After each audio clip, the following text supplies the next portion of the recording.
Nah, kalau ini proses namanya lost hope, hilangnya harapan, itu sebenarnya ada prosesnya. Ketika harapanmu masih penuh, itu masih motivated, masih full. Terus muncul halangan, muncul hambatan-hambatan dari emosimu, dari stresor, dari surprise event, sampai kamu sadar, wah susah aku mewujudkan harapan ini. Lahir fase kedua namanya rage. Rage itu kemarahan. Aku kok ndak lulus ya semester ini, aku kok jomblo terus ya, kemarahan. Marah ini kalau terus-terusan nanti lahir despair. Despair ini semacam hilang, kadang-kadang diterjemahkan putus asa. Jadi ini sebenarnya bukan kok tujuannya tidak tercapai, tapi agennya sudah menyerah. Bukan berarti dia tidak percaya sama tujuannya, dia tidak percaya sama dirinya, itu namanya despair. Jadi yang pertama hope, turun sedikit jadi rage, turun lagi jadi despair. Orang biasanya frustasi itu despair.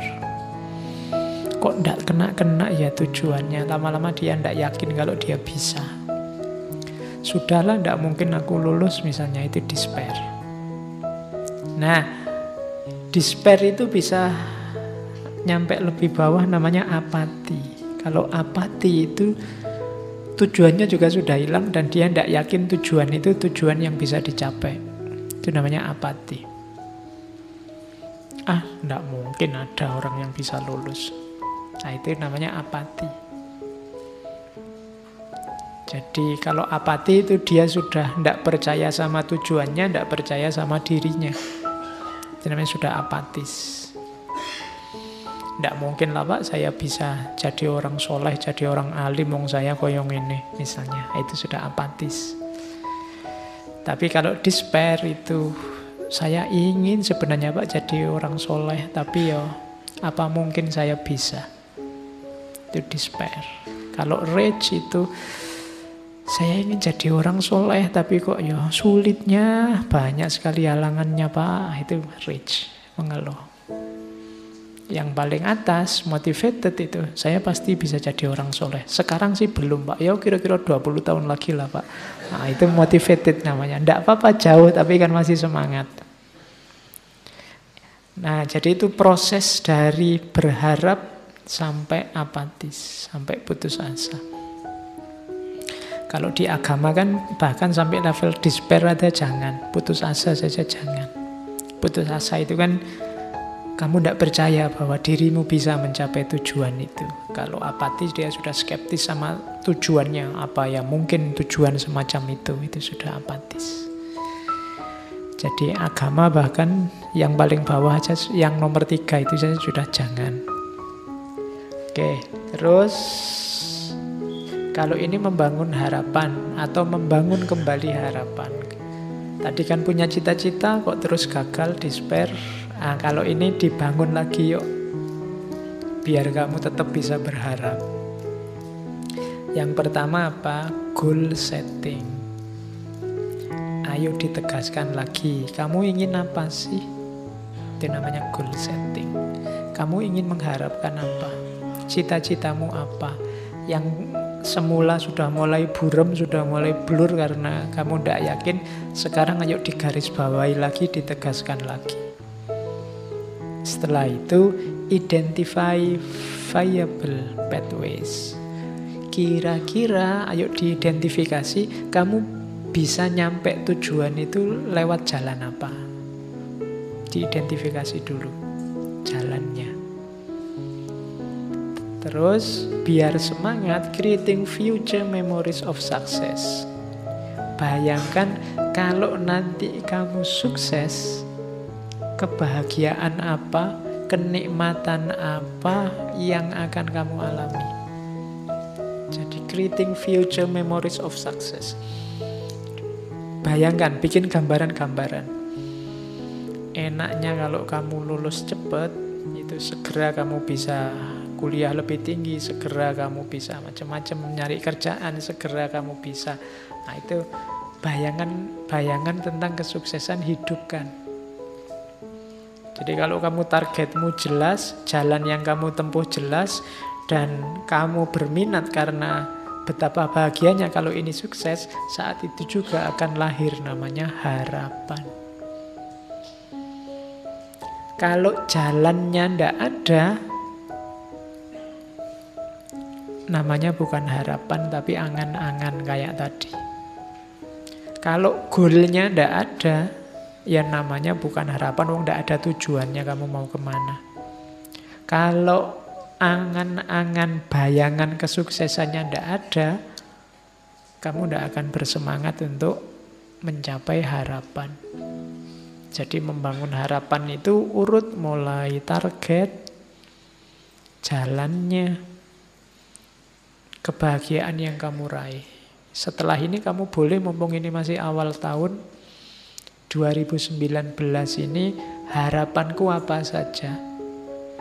Nggak usah banyak-banyak, karena biasanya kalau lagi semangat nulis harapannya, tahun ini target saya 20 Pak, itu terlalu banyak. 2, 3, 4, 5 yang agak besar-besar, yang penting-penting saja ditulis. Nggak usah yang nggak penting.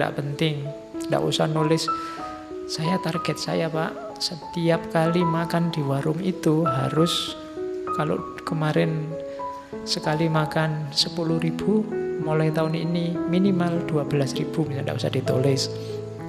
Seandainya memang itu targetmu, nggak penting. Target yang penting-penting daftarin, nggak usah terlalu banyak.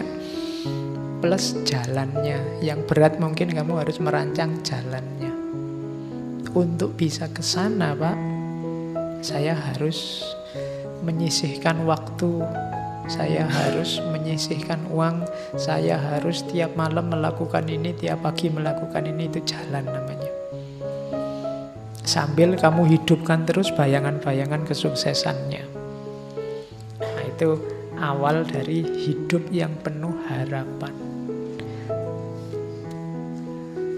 Nah, ini strategi untuk membangun kembali diri dan jalan tentang harapan. Ini nanti silahkan kamu pelajari satu-satu. Yang pertama, biasakan self-talk, tapi yang positif. Ngomong sama diri sendiri, yang positif-positif. Jangan sering dimarahi. Banyak orang suka marahi dirinya sendiri.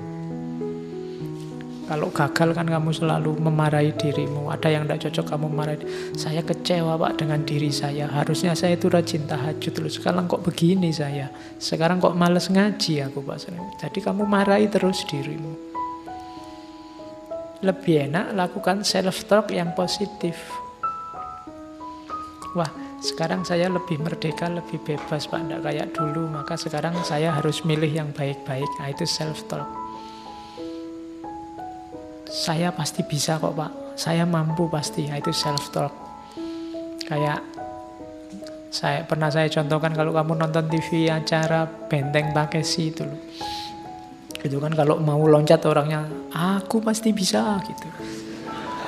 Ya, pokoknya aku mampu, terus lari-lari kecemplung, tidak apa-apa. Tapi kan sudah positif mentalnya sejak awal. Jadi lakukan self-talk yang baik. Jadi misalnya kamu mau ujian, masuk ruang kelas itu, aku pasti bisa, aku pasti bisa. Begitu baca soalnya langsung lemes. Oke. Terus, nah, refleksi tentang kesulitan. Kira-kira yang menghambatku apa? Tidak apa-apa. Oh, aku ingin sih kumlot, tapi mungkin ini akan menghambat. Terus memikirkan target tadi sebagai tantangan. Jadi kamu punya harapan kan, jadikan harapan itu tantangan. Orang itu kan kalau ditantang biasanya lebih gairah, lebih ganas. Jadi jadikan harapanmu adalah tantangan dalam hidupmu. Terus pikirkan kembali kesuksesan masa lampau. Bayangkan dulu kamu sukses kan seneng. Besok ketika kamu sukses pasti seneng bahkan double. Dulu kamu lulus SMA senengnya seperti apa sampai kamu nyoret-nyoret baju. Kamu lulus S1 lebih seneng dari itu pasti. Besok lulus S2 lebih senengnya lebih tinggi lagi, apalagi S3. Nah, itu kan membayangkan kesenangan ini akan memotivasimu. Terus coba dengarkan cerita, baca cerita tentang orang-orang sukses. Berteman dengan orang-orang yang bisa share tentang tujuanmu tadi. Itu akan membantu. Cari role model yang bisa ditiru. Kalau cita-citamu jadi dokter, ya cari dokter yang bisa ditiru. Kalau mau jadi dukun, ya dukun yang bisa kamu tiru. Kalau jadi yang bisa diimitasi.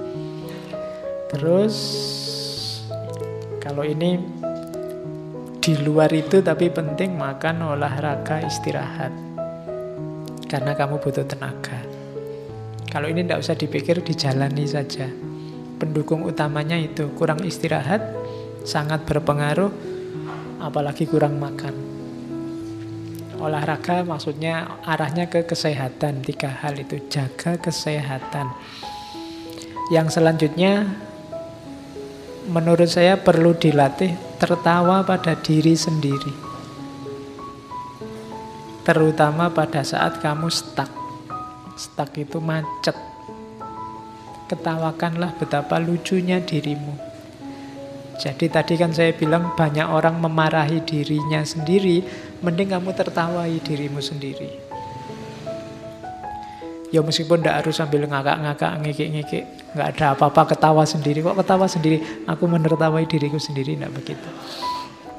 Jadi maksudnya jangan serem-serem sama dirimu sendiri. Sebelum kamu senyum keluar, senyumlah ke dalam. Yang ramah sama dirimu sendiri. Kamu sama dirimu sendiri nggak bisa ramah, susah kamu ramah ke orang lain. Jadi latihan tersenyum sama dirinya sendiri. Cepet-cepet kembali ke khitoh, kembali ke orientasi kalau stuck. Kadang-kadang orang itu kan banyak peristiwa yang membuat kita nyeleweng dari jalur, ya cepet-cepet kembali. Tidak apa-apa kamu memberi hadiah pada dirimu sendiri. Untuk sub-sub tujuan, misalnya saya ingin besok cum laude, semester ini bisa IP 4. Wah ini syukuran ini, ngasih hadiah. Kalau kemarin di angkringan cuma 1 bungkus, sekarang tak kasih hadiah 2 bungkus. Nah itu namanya ngasih hadiah diri sendiri. Oke, tidak apa-apa, sering-sering main gitu, ngasih reward and punishment dirinya sendiri. Terus mendidik diri untuk keterampilan-keterampilan yang dibutuhkan, itu pasti. Ini tips-tips untuk menghidupkan agensi, menghidupkan dirimu dan jalanmu menuju cita-cita.